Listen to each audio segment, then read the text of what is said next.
tayo po'y makipagbukas sa open our Bible in the book of Galatians, chapter 5, verse 22 and 23.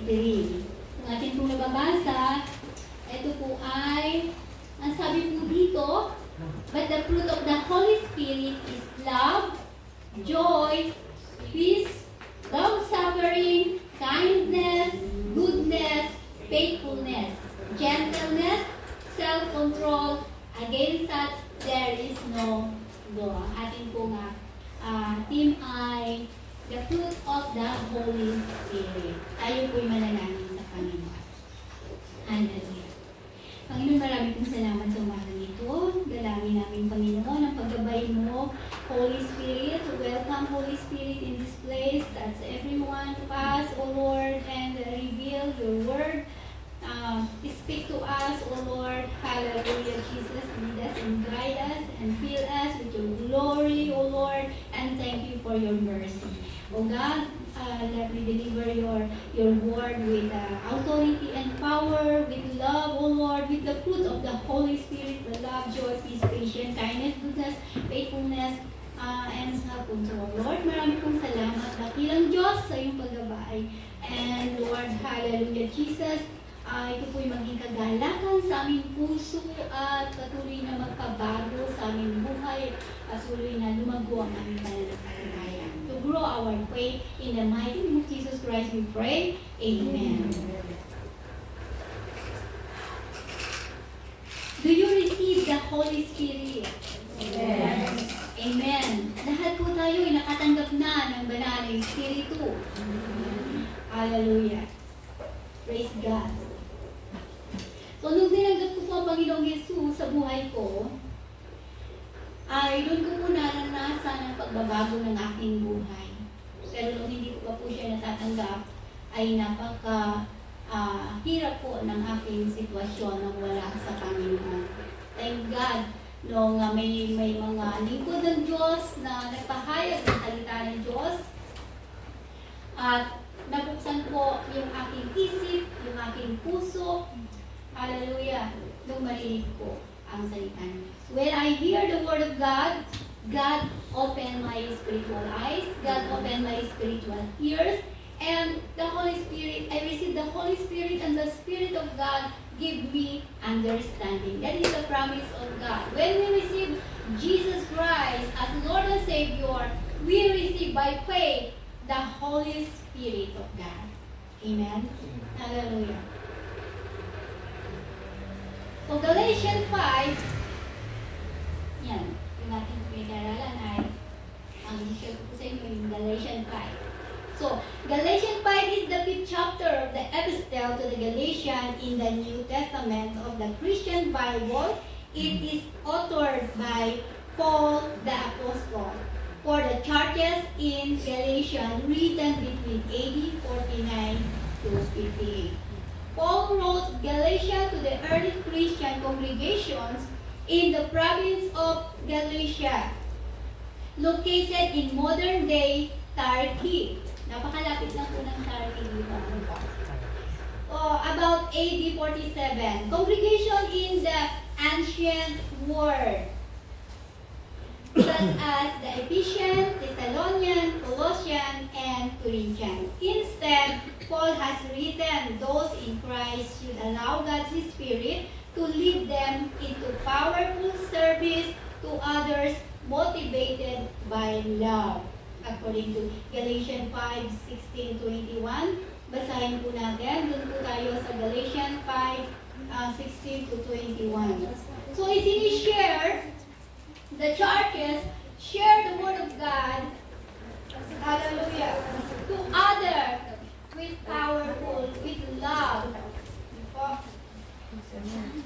So, in Galatians 5, verse 16 to 21, verse 16, I say then, walk in the Spirit, and you shall not fulfill the lust of the flesh. So, very important to walk in the Spirit of God. Because if we walk in to the lust, the spirit of lust is uncleanness. So we will found in verse 19. So I say then, in verse 16, walk in the Spirit, and you shall not fulfill the lust of the flesh. For the flesh lusts against the Spirit, and the Spirit against the flesh. And these are contrary to another, so that you do not do the things that you wish. But if you are led by the Spirit, you are not under the law. Now, the works of the flesh are evident, which are adultery, fornication, uncleanness, lewdness, idolatry, sorcery, hatred, contentions, jealousies, outbursts of wrath, selfish ambitions, dissensions, heresies, envy, murders, drunkenness, revelers, and the like, of which I tell you beforehand, just as I also told you time past, that those who practice such things will not inherit the kingdom of God. So that's very important that according to Galatians 5 verse 16, that I say then walk in the Spirit, and you shall not fulfill the lust of the flesh. Amen po?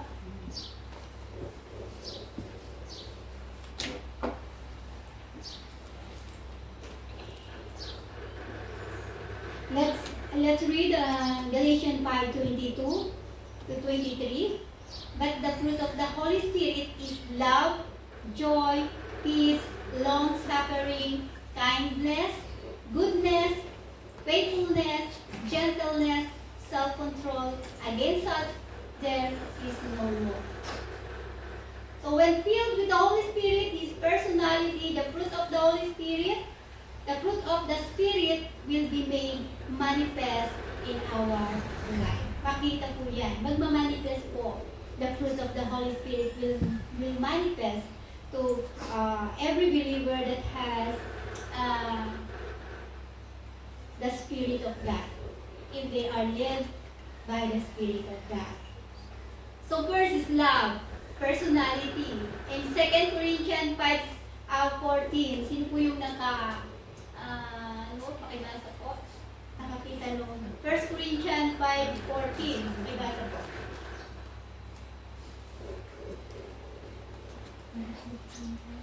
As 2 Corinthians 5 verse 14.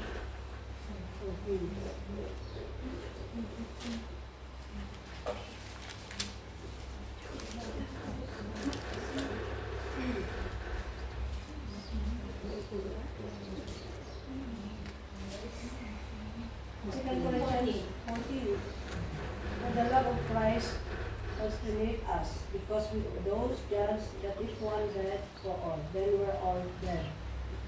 Amen. Thank you, sister. So, sinasabi po dito, nagsalita ng Diyos na, imagine natin na, ang Panginoong Yesus ay namatay sa krus. Para saan? Anong dahilan? Para tayo tubusin sa ating mga kasalanan. Para sa mga makasalanan. At kung ang Panginoong Yesus ay hindi namatay sa krus ng Kalbaryo, lahat tayo ay, walang kaligtasan. At ang Panginoon ay namatay sa krus ng Kalbaryo. That if one died for all, then all died. All died. Meaning, na tayo ay namatay na sa ating mga kasalanan. Amen? Namatay na tayo sa ating mga kasalanan. Wala na yung ating mga kasalanan. Patay na yung ating mga kasalanan. Kasi, sabi nga, dinala na sa krus ng Kalbaryo. Ang Panginoong Yesus ay napako sa krus ng Kalbaryo dahil sa ating mga kasalanan. Tayo iniligtas niya. When we receive Jesus Christ, no, tayo ay bagong buhay na. May binagong buhay na sa atin ng Panginoon. No, sabi nga dito, hallelujah. Therefore, in 2 Corinthians 5:17, therefore, no, malinaw na sinasabi, it is written in 2 Corinthians 5:17, therefore, if anyone is in Christ, he is a new creation. All things have passed away. Behold, all things have become new. Bago na. God transformed our life by the power of the Holy Spirit. When we receive the Holy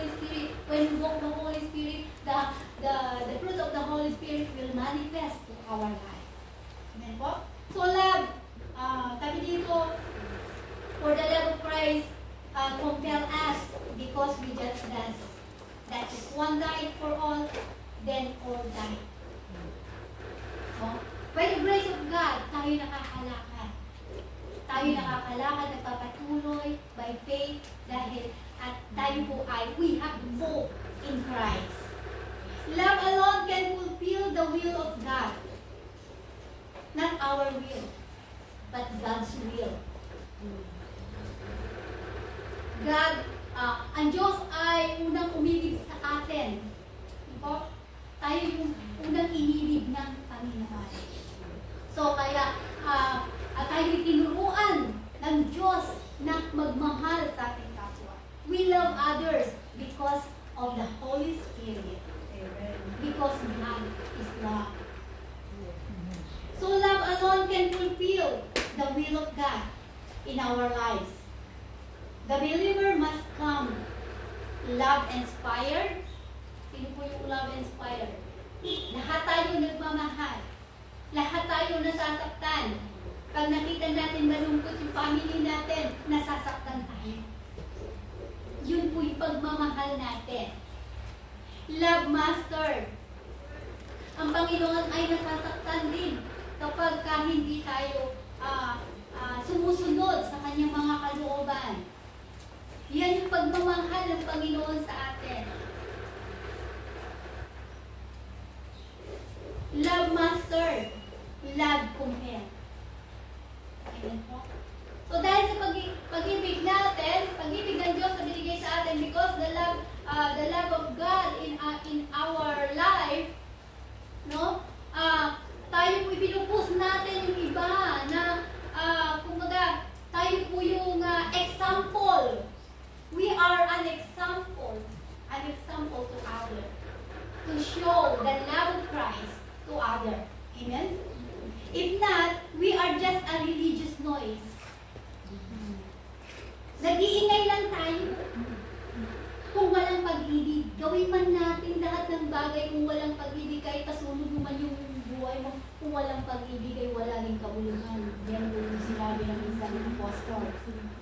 Sabi po dito ni Paul. Paul said in 1 Corinthians 13:1, address this to church of Corinth. Though I speak with the tongues of men and of angels, but have not love. Kahit mag-speaking in tongues ka dyan. Hallelujah. Kahit magsalita ka ng word ng mga angel, but have not love, I have become sounding brass or a clanging cymbal. Maingay lang at nakakasakit sa pandinig. Kung walang pagmamahal. Pero pag may pagmamahal ang sinasabi ng isang tao, talaga kung ramdam na mahal ka niya. Amen? Amen. Hallelujah. Lahat po tayo nagmamahal. Amen? Amen. Praise the living God. Glory to God. In John 15:12, verse 13, Jesus addressing these verses to his disciples. Sinasabi po dito, pakibasa, sino po makakita. In John 15:12 and 13. John 15:12. This is my commandment, that we love one another, and I have loved you. Greater love have no man than this, that a man lay down his life for his friend. Amen. Napakaganda po ng sinasabi ng verses dito. No? God created us. That's why the word of God said, this is my commandment, that you love one another as I have loved you. Kung atin po mapapansin, pag nagsalita ka ng mabuti sa kapwa mo, gumawa ka ng mabuti sa kapwa mo, because they are the image of God, we are the image of God, ano kung bumabalik sa atin? Ano yung back sa atin? Kabutihan din. No? Mabuti rin yung bumabalik sa bawat isa sa atin. Once na gumawa tayo ng mabuti sa ating kapwa. Pero once na gumawa tayo ng masama sa ating kapwa, no, ano kung bumabalik? Yun din kung masama. Kasi sabi nga, yung salamin, ano?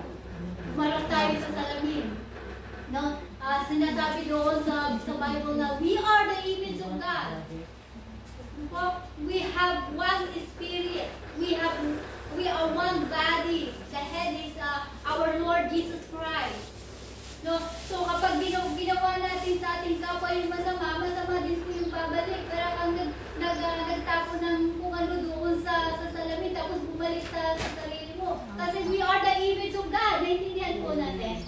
Hallelujah. Kaya ngayon pa lang po, isa po ngayong araw na ito, gawin na po natin ang kalooban ng Diyos ating kapwa. We are the image of God. Hallelujah. So joy. Joy is the result of abiding in His love. No? Kapag tayo po ay nananatili sa pag-ibig ng Diyos, ano po yung resulta nun? Ano po pinangalabasan nun? Ano po yung balik sa atin nun? Kapag tayo po nananatili, no, sa presensya ng Diyos, yung joy. No? We experience the joy. We are the kingdom of God. In the kingdom of God, there is joy. There is peace. There is love. Amen? All kind of goodness there is in the kingdom of God. We are in the kingdom of God. We are the children of God. At ito yung mga benefits ng mga anak ng Diyos. Na tayo'y mabubuhay ng may kapayapaan. We are living in hope. We are living in peace. We are living in joy. And we walk in righteousness. If we abide in His love. In John 15 verse 11. Pakibasa ko natin. These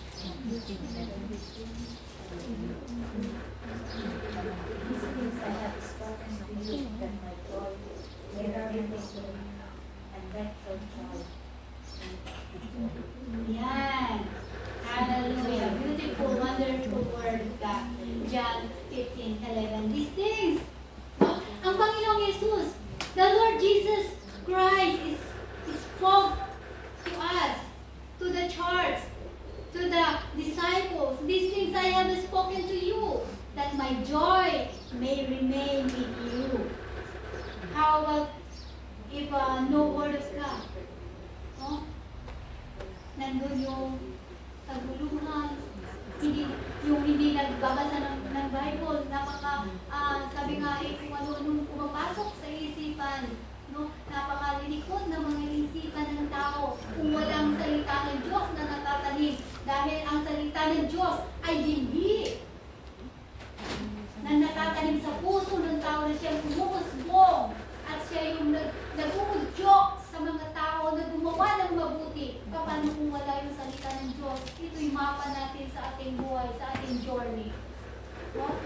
Nakakahabag ang ating talalagayin kung walang salita ng Diyos. Thank you for our Lord Jesus Christ.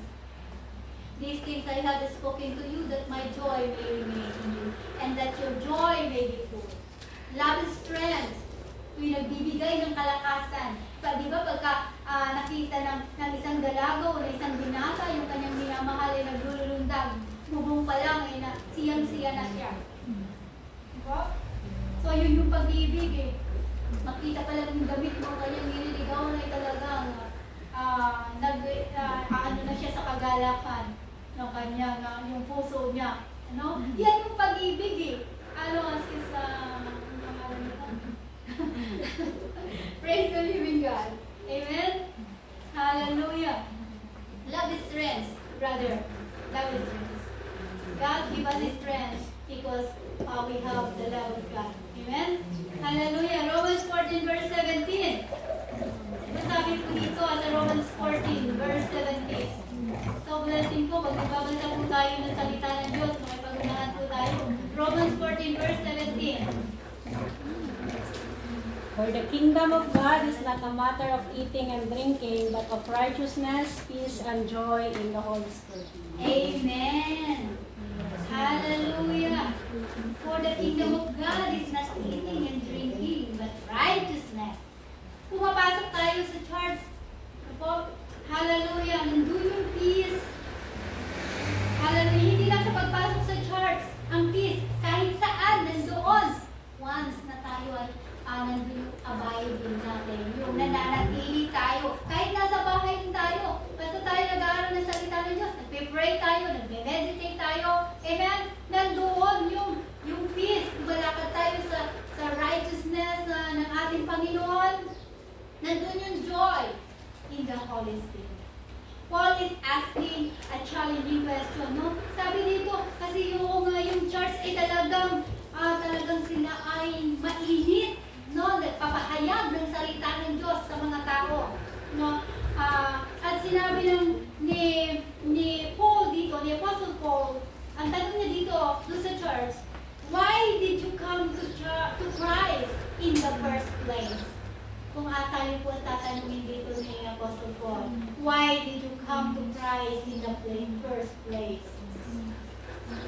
Sila po ay talagang masigasig na sumusunod sa kalooban ng Diyos. Sinakita nila yung kapangyarihan. Naranasan nila. They experienced the peace of God. They experienced hallelujah, yung joy. Amen? So in Romans 14, Paul is trying to teach Christians to stop judging each other, no? Regarding secondary matters of religious practice about food and holidays. Paul is talking to committed disciples and he told them to focus on peace. Mag-focus sa peace at huwag sa pakikipagtalo. Sabi mo, ito po yung pinapaalala, sinasabi ni Paul dun po sa church. Yan po. Pinapaalala niya po yun. Sinasabi niya, hallelujah, natanggihan yung mga awayan. Sabi nga doon panindigan kung ano yung mga mabubuting gawa. No po? So, sabi dito ay upholding and avoiding quarrels. So, yung next natin ay yung peace. Ayan. Love, joy, peace. Yes, peace, the result of abiding in Him. Katulad po ng joy. Nandun yung abiding in His love, tapos abiding in Him. Po sa John 14 verse 27. John 14 verse 27. Lahat kong ito ay atin kong nare-receive once na tayo ay abide, once na tayo ay nanatili, nanahan sa Panginoon. So John 14:27. Peace I leave with you, my peace I give unto you. Peace. Not as the world giveth, give I unto you. Let not your heart be troubled, neither let it be afraid. Amen. Yan po yung sinasabi ng salita ng Diyos. Peace I leave you. Sabi ng Panginoong Yesus, sino yung walang peace? Lahat tayo meron. Once na nakaranas tayo ng mga trouble, mga problema sa buhay, once we experience trouble and problems, no, once we encounter troubles and problems, there is peace because God is with us, the Holy Spirit, the Word of God is in our heart. God always reminding us His Word. Peace I leave you. My peace I give to you. Not as the world gives, do I give to you. Hindi yung po kapayapaan ng mundo. Ano po bang yung kapayapaan na ibinibigay ng mundo? Kapag bumili ka ng isang bagay, no, masaya ka na. Pero after noon, no, malungkot ka na uli. No satisfaction. But in God's peace, we have satisfaction. Peace I leave you, my peace I give to you. Not as the world gives, do I give to you. Let not your heart be troubled, neither let it be afraid. Pero bakit po yung iba ay nandun pa rin sa trouble yung kanilang isip at puso na trouble pa rin. No? Mag-focus lang po tayo sa ating Panginoon. Nag-focus lang po tayo. At nandyan lang po ang ating Panginoon. Jesus spoke to his disciple. In John 16 verse 33, these things I have spoken to you that in me you may have peace. Amen? Lahat tayo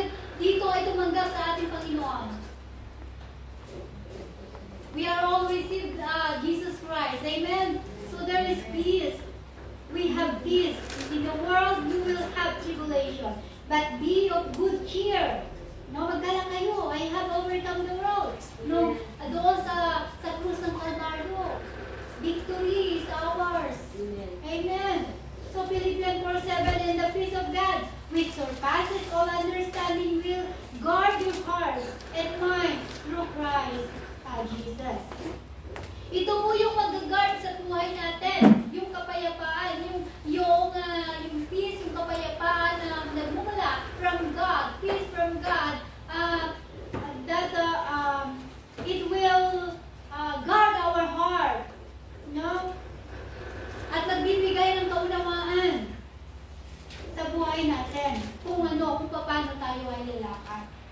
Paul includes in chapter 4 verse 7 with the promise of peace. The peace that Paul speaks of is a gift because it is produced by God. Yung Colossians 3 verse 15, and let the peace of God rule in your hearts, to which also you were called in one body, and be thankful. Always be thankful to our Lord Jesus Christ.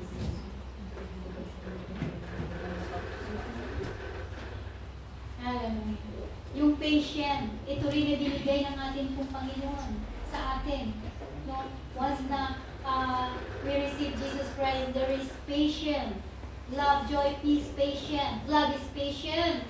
Yung pang pag-ibig ay, matyaga, mapagbata. No, love is patient, suffers long. Amen? Hallelujah. Nandun din yung pagtitiwala sa bawat isa. Love's characters. I am the good shepherd, sabi ng Panginoong Jesus dito.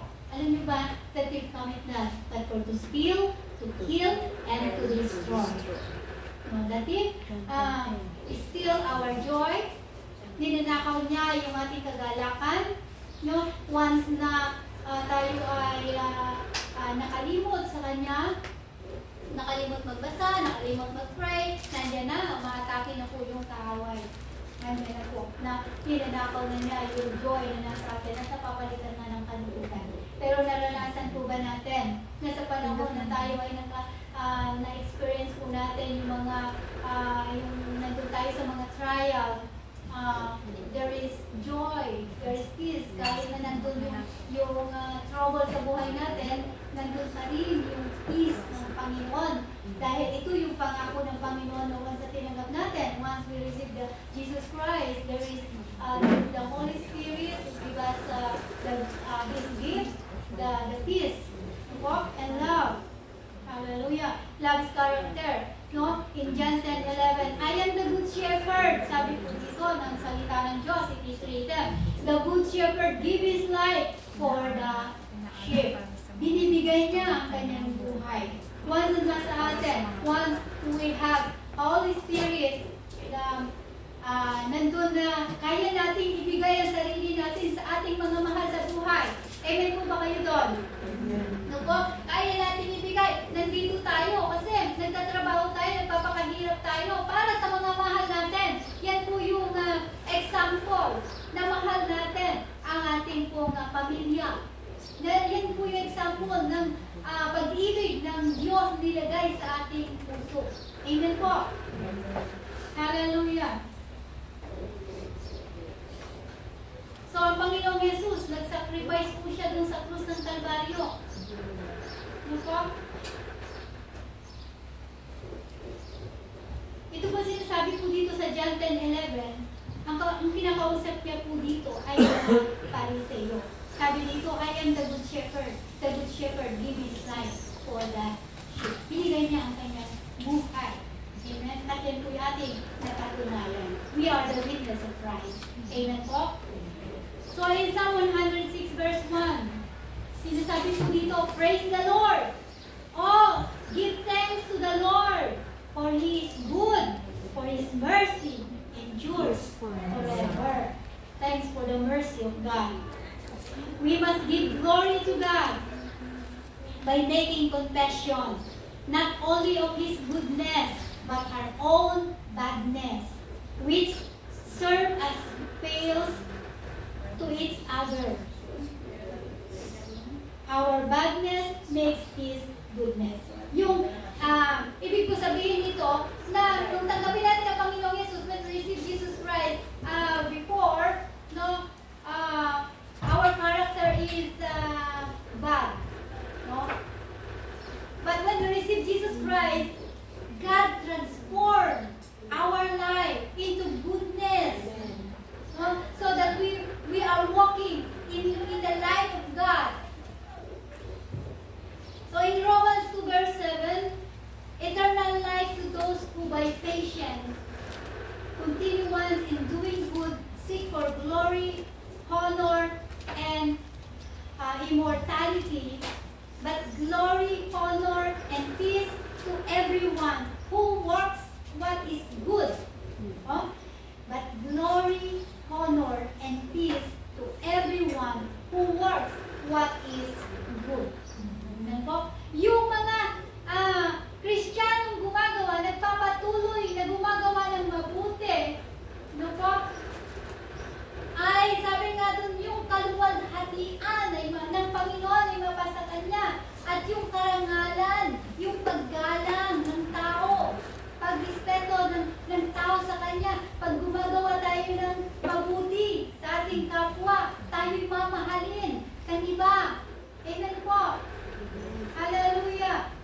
To the Jew first and also to the Greek. In Romans 12:21, do not be overcome by evil.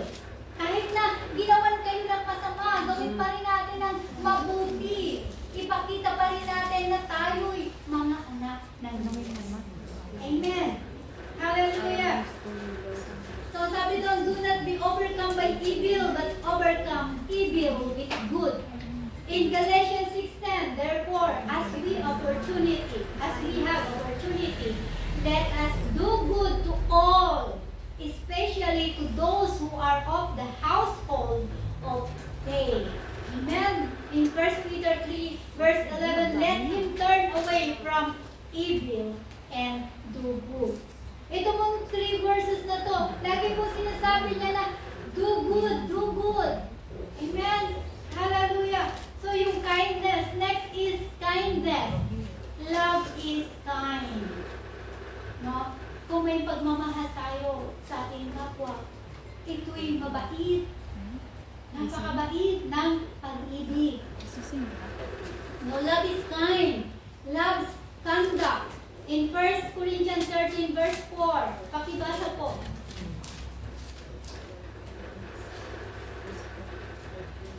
Ang pag-ibig ay matyaga at magandang loob, hindi na naghili, nagmamapuri, o nagmamataas. Amen. Sister. Yan, napakalinaw po yan. It is written, love suffers long. Nagsasacrifice ang pag-ibig. And is kind, napakabait, mapagbata. Love does not envy. Hindi po siya mainggitin. Love does not parade itself. It's not puffed up. No, hindi niya tinataas yung kanyang sarili. Lagi siyang nasa baba. Dahil alam niya na ang Diyos na kilala niya ang mismong magtataas sa Kanya at mismong magpapakilala sa Kanya. May verse po sa Bible, it is written, na ipapakilala kita sa kongregasyon. No? Hallelujah! So, next is faithfulness. Love's confidence. No? May confidence tayo kapag tayo ay nandun yung pag-ibig ng Diyos sa buhay natin. Commitment. In Matthew 25 verse 21. Ano po sinasabi doon? Matthew 25 verse 21.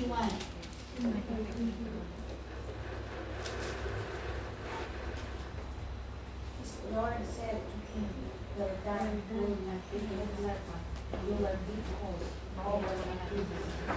I will make you the level over my kings, and take you to the knowledge of the Lord. Amen.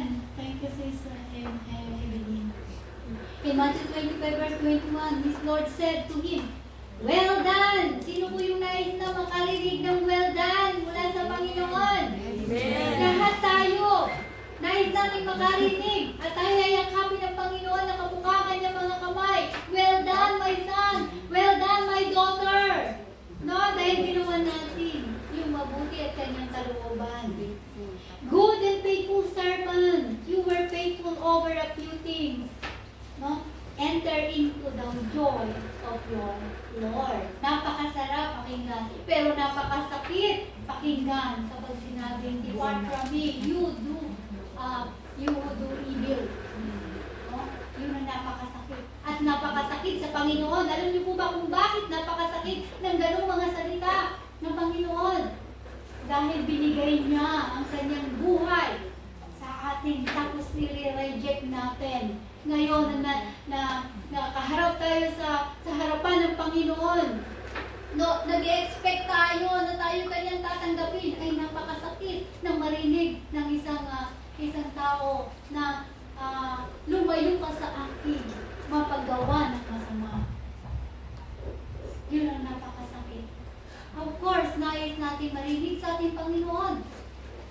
Well done, my son. Well done, my daughter. Amen? Hallelujah. Hallelujah, Jesus. In Luke 16 verse 10, he who is faithful in what is least is faithful also in much. And he who is unjust in what is least is unjust also in much. Yung mapagkakatiwalaan sa maliit na bagay. Yung anong meron sa atin. Sabi nga kay Moises, napakareklamo ni Moises. Pero sabi ng Panginoon, ano yung nasa iyo? Ano yung hawak mo? Iba tungkod. So gamitin mo. Ano ba yung mga talent na binigay sa atin ng Panginoon? Gamitin natin. No? Nakikita man ng tao o hindi, gamitin natin for the glory of God. God knows what is the desire of our heart. So he who is faithful in what is least is faithful also in much. Pag mapagkatiwalaan doon po sa kakunting bagay, ay mapagkakatiwalaan sa malaking bagay. Bakit po nagalit yung Panginoon doon po sa mga binigyan ng talent, doon po sa iisa na ay hindi pa niya ay pinangalakal, bagkus ay binaon niya sa lupa. He put on the soil. No? Hindi dahil sa ginawa niyang ganoon, kundi doon sa lumabas sa kanyang bibig, yun po yung ikinagalit ng Panginoon sa kanya. Kaya sabi na rin siya sa labas, doon ay magnangalit ang kanyang ngipin. Ginawa na nga niya yun, tapos nagsalita pa siya ng hindi kalooban ng Diyos. So, lagi po nag-init ang Panginoon. So, ano man ang nasa atin ngayon, no, use for the glory of God. Meron lang tayong maliit na bagay na meron sa atin. Use for the glory of God. No? Hindi na tayo nabubuhay sa ating buhay ngayon, kundi ang Panginoong Hesus na nabubuhay sa ating buhay. Paghariin natin ang ating Panginoon, ang Holy Spirit. Kung saan man niya tayo dalhin, gawin natin ang kanyang kalooban. At ito yung pinasasabi ng Banal na Espiritu sa bawat isa. Do what is good. Do what is good. Love others. Be patient. Amen. Be kindness. Hallelujah. Faithful. Faithful to God.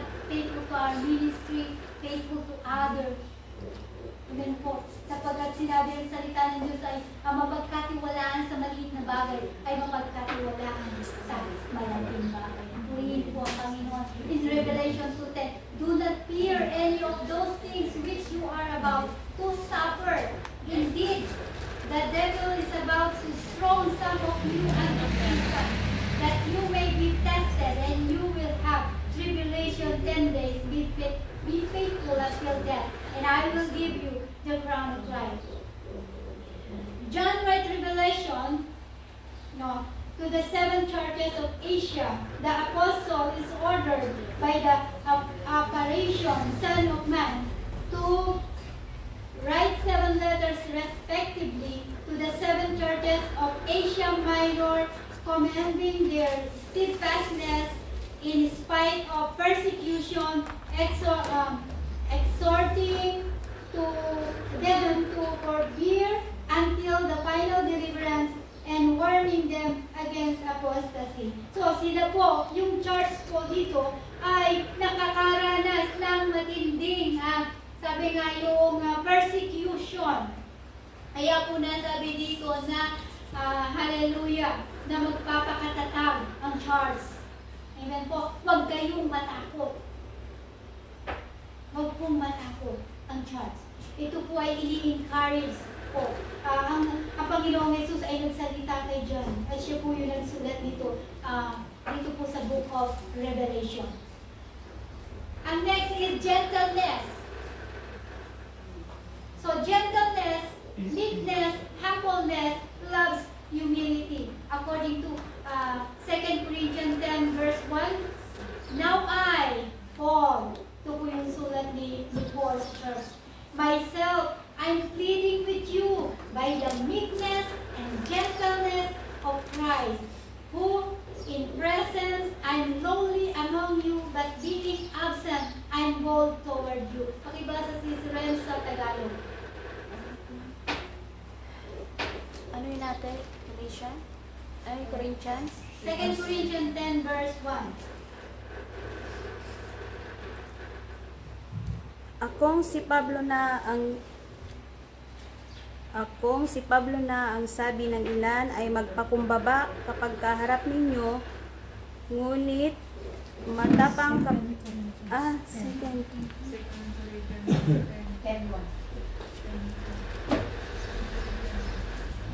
2 Corinthians 10:1.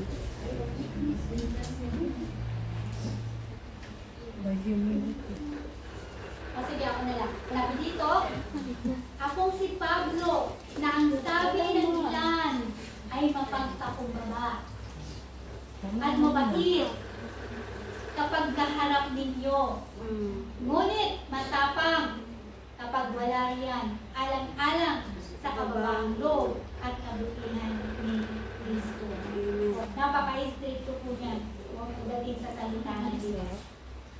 So, self-control. Yung text natin ay self-control. Loves victory. Nagtatagumpay po tayo, no? Dahil po sa pag-ibig ng Diyos. O that, sabi dito sa 1 Corinthians 15:57. O that, where is your esteem? O Hades, where is your victory? The sting of death is sin, and the strength of sin is the law. But thanks be to God who gave us the victory through our Lord Jesus Christ. So, ibig sabihin po dito na ang Diyos ay nagtagumpay. Binigyan niya ang kanyang bugtong na anak, si Jesus Christ, para iligtas ang buong mundo. Para iligtas tayo. Pero meron po tayong responsibility. Tanggapin, no? Magpatuloy, manatili tayo sa presensya ng Panginoon. Manatili na mag-aral. Doon po sa Book of Revelation 3 verse, I think 5, na sinasabi doon na hindi ko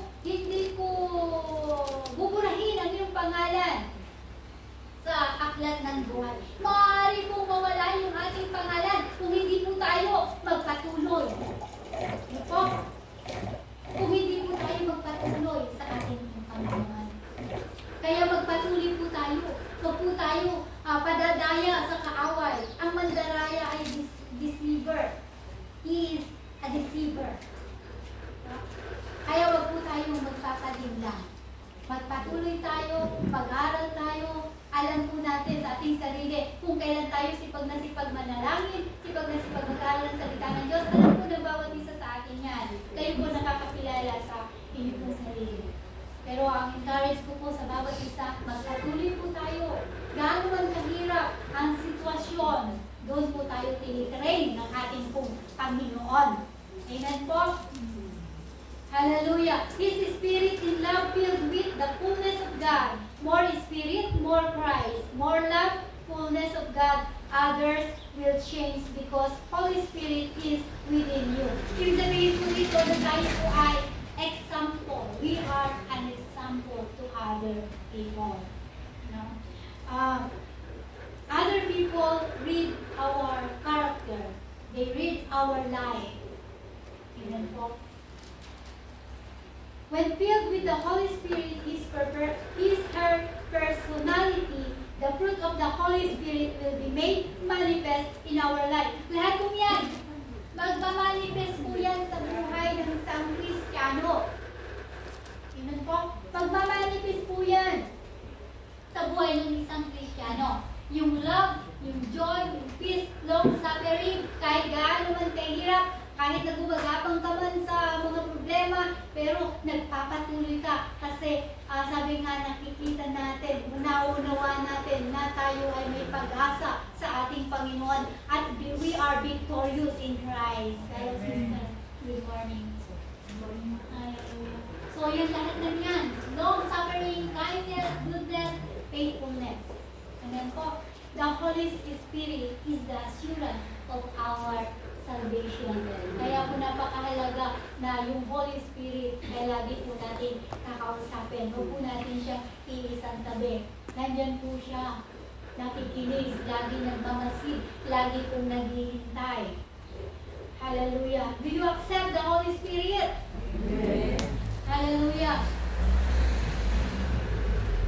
Kung hindi pa, ito po yung sabi nga doon, kung hindi pa, paano po natin marireceive ang Holy Spirit? The path to receiving the Holy Spirit is to exercise faith. Kailangan na tayo po ay may pananampalataya. We need faith to receive the Holy Spirit. Hallelujah. Exercise faith in Christ unto repentance. We can become clean through qualifying for the effects of the Savior's atonement. No, ang Panginoong Isus ay napako, nadugo yung kanyang banal na dugo sa krus ng Kalbaryo, tayo nilinis ng kanyang banal na dugo sa lahat ng ating mga pagkakasala. Pero ang responsibility natin ay ating tanggapin ang Panginoon sa buhay natin. Abay, manatili tayo sa ating Panginoon. Nagpatuloy tayo. Hallelujah. The covenant offered in baptism by authorized servants of God brings that blessing. So, 3 steps are required believing God's promise. He promised to send the Holy Spirit to all that believe. O, basahin po natin 1 Peter 3, verse 38. That is the promise of God. The Holy Spirit.